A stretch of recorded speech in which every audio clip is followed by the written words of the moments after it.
마태복음 14장 22절에서 33절 말씀을 가지고 제목이 좀 깁니다. 피부에 와 닿는 바람과 풍랑 속에서도 주님의 존재와 임재가 내게 더 느껴지는가? 오늘 우리는 마태복음 14장의 한 장면 앞에 서 있습니다. 제자들이 배를 타고 갈릴리 바다 한가운데 거센 바람과 풍랑을 만나는 장면입니다. 갈릴리 호수는 원래 잔잔하게 유명한 호수가인데 그러나 주변 산악지형 때문에 갑자기 강풍이 몰아치면 순식간에 배를 집어삼킬 만한 그런 풍랑으로 변하곤 합니다. 어부처신 제자들에게 이 밤의 풍랑은 낯설고 두려운 것이죠. 그런데 이 장면은 단순히 2000년 전 갈릴리 바다에서 있었던 이날 일이 아니고 오늘 우리의 삶에 바로 이 장면과 같습니다. 우리는 지금 각자의 자리에서 크고 작은 풍랑을 만나고 있습니다. 경제적 풍랑이 있을 수 있겠죠. 물가는 오르고 사업이 흔들리고 직장이 없는 그런 상태에서 통장 잔고가 걱정이 되는 밤을 지내고 있을 수 있습니다. 건강의 풍랑이 찾아올 수도 있는 것이죠. 병원에서 받은 진단서 한 장이 삶 전체를 흔들어 놓기도 합니다. 관계의 풍랑도 있을 수가 있습니다. 가족 간의 직장 안에서 그리고 심지어 신앙의 공동체 안에서 오해와 상처가 생길 수도 있죠. 마음의 풍랑이 있을 수 있습니다. 이유를 알 수 없는 불안과 우울이 밤마다 찾아오기도 합니다. 교회 공동체에 풍랑이 있을 수가 있습니다.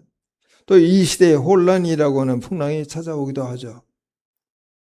이 모든 것이 우리의 피부에 와 닿을 정도로 멀리서 바라보는 그런 뉴스가 아니고 나의 삶을 직접 흔드는 현실로 다가서고 있는 거예요. 그러나 오늘 본문은 우리에게 묻습니다. 그 바람과 풍랑 속에서도 주님의 임재가 더 크게 느껴지는가? 오늘 이 말씀을 통해 우리 공동체가 현실보다 주님의 임재가 더 크게 느껴지는 믿음으로 새로워지기를 주님의 이름으로 축복합니다. 본문은 이렇게 시작합니다. 예수께서 즉시 제자들을 재촉하여 배를 타고 앞서 건너가게 하시고, 여기서 우리가 주목해야 할 단어는 재촉하다고 하는 단어입니다. 원래 이 재촉하다라고 하는 단어는 단순히 권했다 정도가 아니고 강하게 밀어붙이다, 그리고 억지로 보내다는 뜻을 가지고 있는 것이죠. 예수님은 제자들을 강권하여 이 밤바다로 떠미셨습니다. 본문이 보여주는 표면적 이유는 오병이의 기적 이후에 무리가 예수님을 억지로 왕으로 삼으려는 정치적 열기와 분위기에서 제자들과 자신을 떼어놓고 홀로 기도하기 위함이었습니다. 그러나 그날 밤에 갈릴리 바다에 무엇이 여러분 기다리고 있겠습니까? 만물을 붙드시는 그 주님께서 모르셨을 리가 없는 것이죠. 제자들에게 우연한 재난처럼 보인 그 풍랑이 만유의 주권자이신 그분의 섭리 안에서 결코 우연이 아니었던 것이죠. 이것은 예수님이 무관심이나 실수가 아니라 표면의 이유 너머로 그분의 섭리가 함께 흐르고 있다는 것을 보여주고 있는 것이죠. 왜 예수님은 제자들을 풍랑 속으로 보내셨을까요?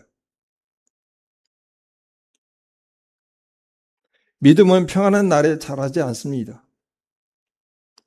온실 속의 화초는 뿌리가 깊어지지 않겠죠.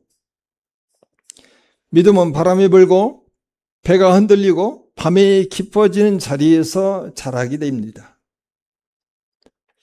생각해 보십시오. 우리의 신앙이 가장 깊어졌을 때가 언제였을까요?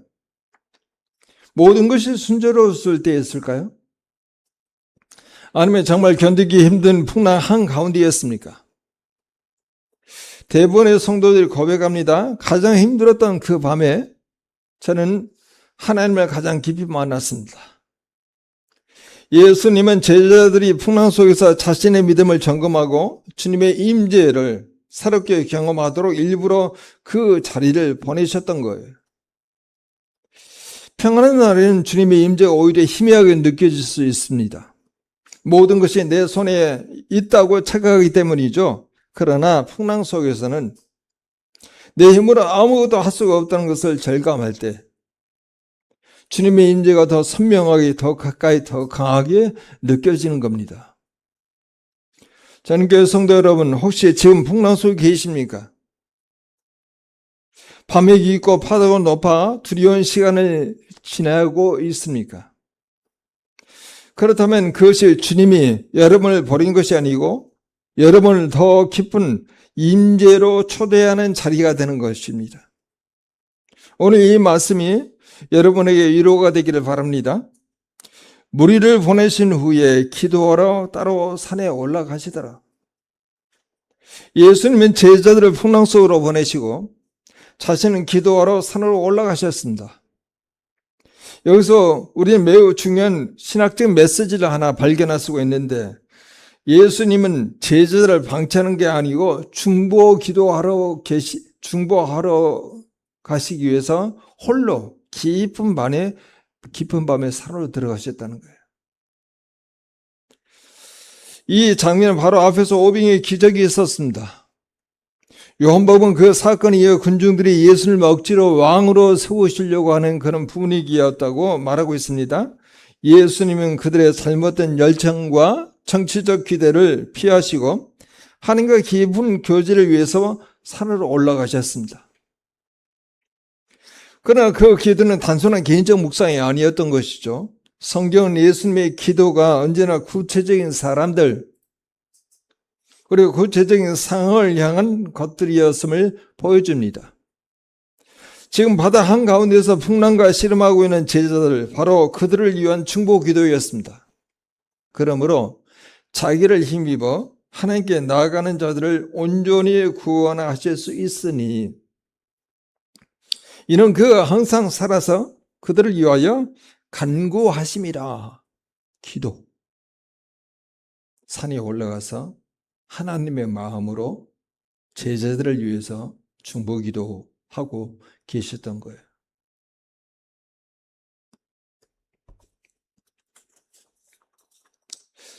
성도들이 풍랑 속에 있을 때 예수는 멀리 계신 것이 아니었습니다. 눈에 보이지는 않지만 지금 이 순간에 우리를 위해서 중보하고 계십니다. 여러분, 이 새벽 이 순간에도 힘든 문제를 붙들고 씨름하고 있다면 예수님은 산 위에서 하나님 보좌 우편에서 지금 이 시간에도 여러분의 이름을 부르며 기도하고 계신다는 사실을 꼭 기억하십시오. 배가 이미 육지에서 술이나 떠나서 바람이 거스름으로 물결을 인하여 고난을 당하더라. 여기서 고난을 당한다고 하는 헬라어도 쉬운 단어가 아니고요. 어느 정도 강한 단어냐면은 신약성경에서는 고문당하다, 극심한 괴로움을 당하다는 강한 표현으로 사용되기도 하였습니다. 제자들은 단순히 조금 힘든 것이 아니었어요. 극심한 고통과 두려움 속에 있습니다. 밤새 노를 저어도 앞으로 나아가지 못하고 파도는 계속 배 안으로 들어닥치고 있잖아요. 사방은 칠흑같이 어둡습니다. 새벽 3시부터 새벽 6시 사이. 믿음의 사람은 극심한 고난을 겪을 수 있습니다. 신앙이 좋으면 풍랑을 만나지 않는다는 것은 성경적인 가르침이 아니에요. 그러나 그 고난은 우리의 믿음을 파괴하기 위한 고난이 아니었던 것이죠. 우리의 믿음을 정금처럼 만들기 위한 과정의 고난이었습니다. 믿음의 신의 인들을 만들어내는 너희가 알미라. 우리도 그렇습니다. 뉴스만 보면 불안해지고 현실만 보면 마음이 무너지고 사람만 보면 낙심합니다. 문제에 집중하면 주님의 임재는 희미해지고 두려움은 커집니다. 우리의 시선이 어디를 향하고 있는지에 따라 같은 풍랑도 전혀 다르게 경험될 수 있다는 거예요. 그러나 주님은 오늘 우리에게 묻습니다. 너는 무엇을 더 크게 보고 있느냐? 우리의 문제, 우리의 상황을 더 크게 보고 있느냐? 아니면 주님의 임재, 주님이 나와 함께 하심을 더 크게 보고 있느냐 묻습니다. 밤 4경에 예수께서 바다 위로 걸어서 제자들에게 오십니다. 여기서 우리는 놀라운 사실을 세 가지로 살펴볼 수 있어요. 첫 번째는 주님 풍랑을 멀리서 바라만 보지 않습니다. 안전한 육교에서 손을 흔들면서 격려만 하시지 않아요. 주님은 친히 그 풍랑 속으로 걸어 들어오십니다. 우리의 문제 한가운데로 우리의 눈물과 두려움이 있는 바로 그 자리에 찾아오십니다. 헬라어로 바다 위로 걷다라고 하는 그 표현은요, 구약에서 오직 하나님만이 하실 수 있는 일로 묘사됩니다. 욥기서 9장 8절에 그렇게 나와 있어요. 그가 홀로 하늘을 펴시며 바다 물결을 밟으시며 하나님만이 하실 수 있는 일이에요. 우리 주님께서 그렇게 정신 못 차리는 고통 가운데 있는 제자들에게 바다 위로 걸어오시잖아요. 예수님은 단순히 놀라운 기적을 행하시는 능력자가 아니라 창조 질서 자체를 다스리는 창조주 하나님으로 등장하시는 거예요. 풍랑은 예수님에게 장애물이 아니라 발판입니다. 우리의 상쾌를 뜻한 그 문제가 예수님에게 걸어오는 길이 된다는 거예요. 본문에 밤 4경이라고 말합니다. 유대인의 시간 계산법으로는 새벽 3시부터 6시 사이 밤이 가장 깊습니다. 몸과 마음이 가장 지치고 가장 포기하고 싶어지는 시간이에요. 제자는 이미 밤새 노를 저으며 지칠 대로 지쳤습니다. 성도 여러분, 주님은 늦지 않습니다. 주님은 잊지 않습니다. 우리가 왜 이렇게 응답이 늦으실까? 낙심하는 바로 그 밤 4경에 주님은 우리를 향해 걸어오고 계십니다. 예수께서 즉시 이르시되 안심하라, 나니 두려워하지 말라. 나다라고 하는 헬라어는 에고에임이라고 하는 단어입니다. 굉장히 주님께서 요한복음에서 많이 쓰셨던 단어이죠. 나는 생명의 빵이다, 나는 생명의 빛이다, 나는 선한 목자다, 전부 다 에고에임이라고 하는 헬라어를 사용했어요. 바다 위를 걸으신 사건 자체가 욥기서 9장 8절이 묘사하는 하나님의 행위였고, 이 사건의 결론이 33절에 진실로 하나님의 아들이로소이다 라는 예배로 이어진다는 그런 문맥을 보면서 예수님은 풍랑 속에서 단순히 나야 놀라지 마라 이렇게 말하는 게 아니었다는 거예요. 자신의 신적 정체성을 암시하는 것으로 읽는 것이 본문에 더 충실한 해석입니다. 나는 스스로 있는 자다 라고 출애굽기에서 이야기했던, 모세 앞에서 자신을 드러냈던 신적 계시가 여기서 암시되고 있다는 거예요. 풍랑 속에 예수님은 나는 너희 하나님이라고 말씀하고 계십니다.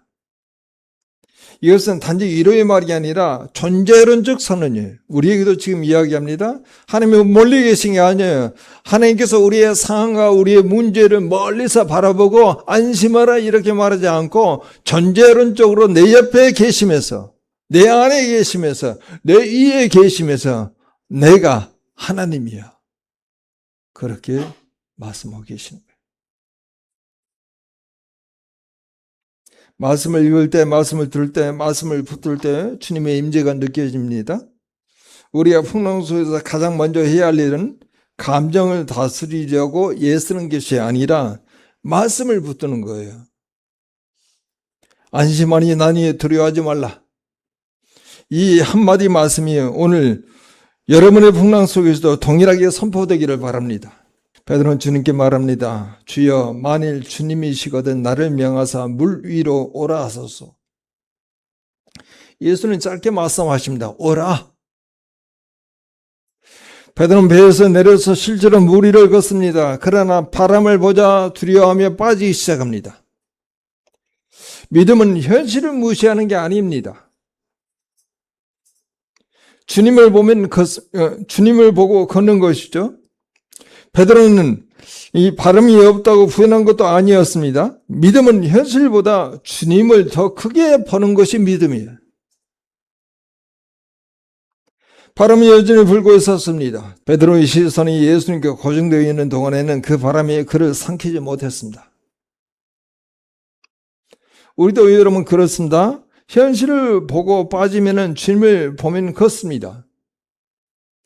문제를 없애달라고 기도하기 전에 먼저 우리의 시선을 어디에 두고 있는지를 돌아봐야 합니다. 오늘 여러분이 씨름하고 있는 그 풍랑 속에서 여러분의 시선은 지금 바람을 향하고 있습니까? 아니면 주님을 향하고 있습니까? 예수께서 즉시 손을 내밀어서 그를 붙잡으십니다. 지체 없이 순간적으로 베드로의 손을 붙잡으십니다. 예수님 베드로가 물속으로 빠져들어간 그 순간 조금 더 지체하지 않고 손을 내밀어서 그를 붙잡으신 것이죠. 예수는 우리의 실패를 천천히 여유 있게 다루지 않습니다. 베드로 주여 나를 구원하소서 외치는 그 순간에 즉시 붙잡으신 것이죠. 우리가 넘어지고 의심하고 두려워할 때조차도 주님의 붙드심은 지체하지 않습니다. 여러분 중에 나는 믿음이 작아서 자꾸 의심해서 주님께서 나를 붙잡아 주시지 않을 것 같다고 생각하는 분이 계십니까? 본문을 다시 보십시오. 예수님 베드로를 꾸짖기 전에 먼저 붙잡으세요. 책망은 그 다음입니다. 주님의 손은 우리의 실패보다 언제나 더 빠릅니다.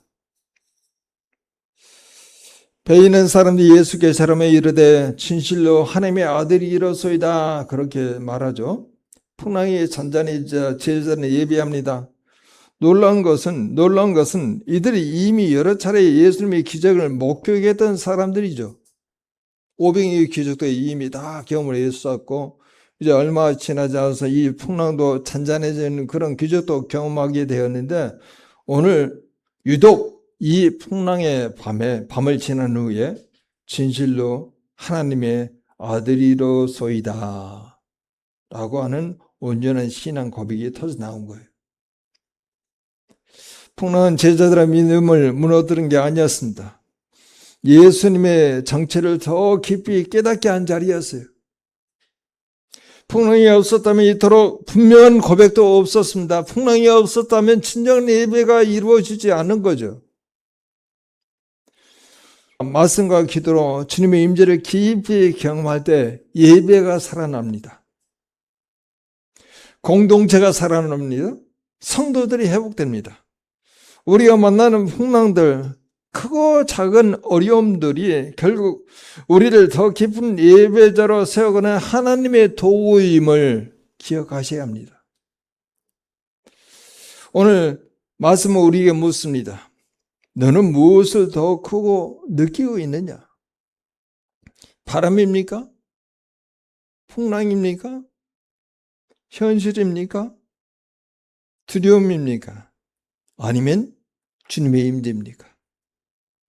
말씀과 기도로 주님의 임재를 경험하면 현실의 바람보다 문제의 풍랑보다 주님의 함께 하심이 더 크게 느껴진다는 거예요. 그때 믿음이 생기고 구원을 경험하게 되고 평안이 찾아옵니다. 사랑하는 성도 여러분, 이번 한 주간도 크고 작은 풍랑이 여러분을 기다리고 계십니다. 그러나 기억하십시오. 예수님은 여러분을 그 풍랑 속에 홀로 두지 않습니다. 지금도 기도하고 계시고 지금도 걸어가고 계시고 손을 내밀어 붙잡을 준비를 하고 계시는 분이 우리 예수님이세요. 우리의 시선을 바람이 아니라 문제를 바라보는 게 아니라 그 풍랑을 바라보는 게 아니고 주님께 고정하십시오. 주님께 집중하십시오. 그럴 때 우리는 물 위를 걷게 될 것입니다. 오늘 우리의 삶의 여정 가운데 많은 풍랑이 있습니다. 계속 풍랑과 바람 불어와요. 그러나 풍랑과 바람에 마음을 빼앗기지 말고 그 풍랑과 바람 속에 걸어오신 그 주님께 마음을 두게 되어 우리 안에 주님이 주시고자 하는 구원과 믿음과 평안이 자리할 수 있는 그런 삶의 기회가 많아질 수 있도록 다 같이 통성으로 기도합니다.